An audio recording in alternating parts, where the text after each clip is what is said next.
We are indeed, yes. We didn't get any explanation as to why, but it's very disappointing.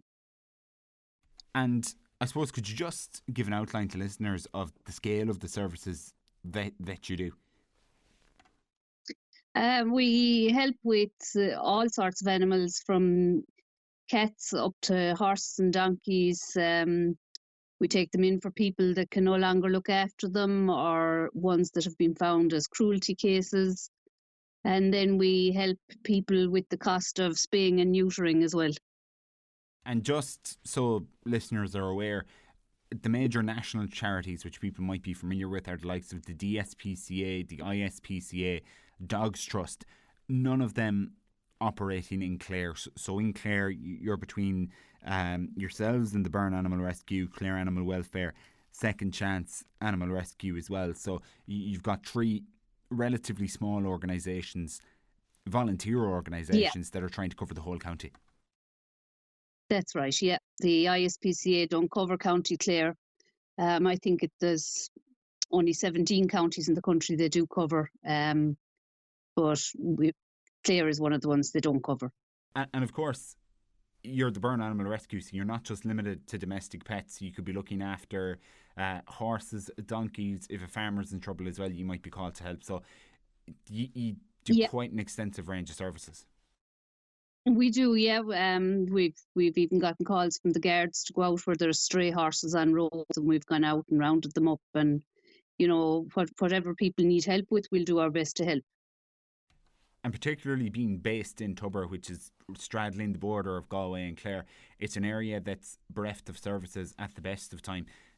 How far does this funding you usually go? We'll say on a normal year, the funding is what covers all our veterinary and feed costs. We fundraise for everything else, but we generally rely on the department's grant to cover all the veterinary and the feed.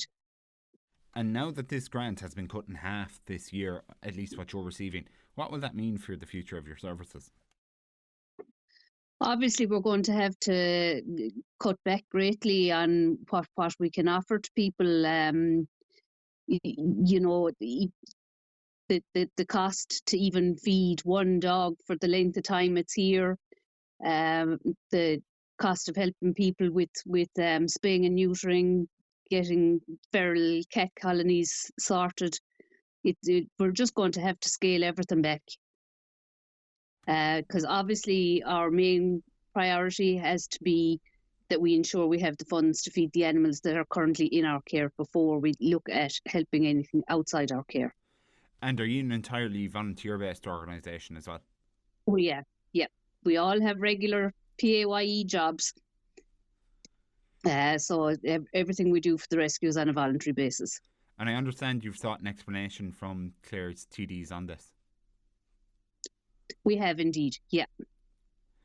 So hopefully there will be a favourable response there and more funding to come down the line. But it's not just your services. You had some bad luck after Storm Éowyn last year.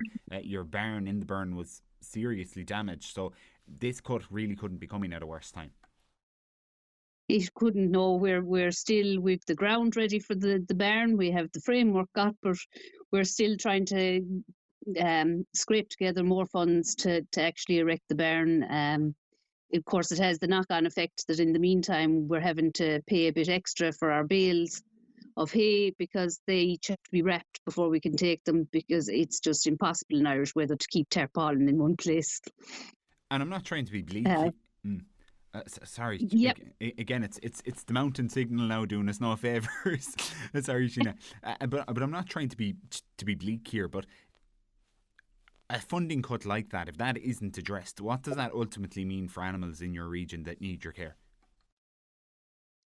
It basically means that, if somebody rings, we're going to have to be 110% sure that the animal is in dire need, because certainly we won't be able to take in ones that just need general rehoming.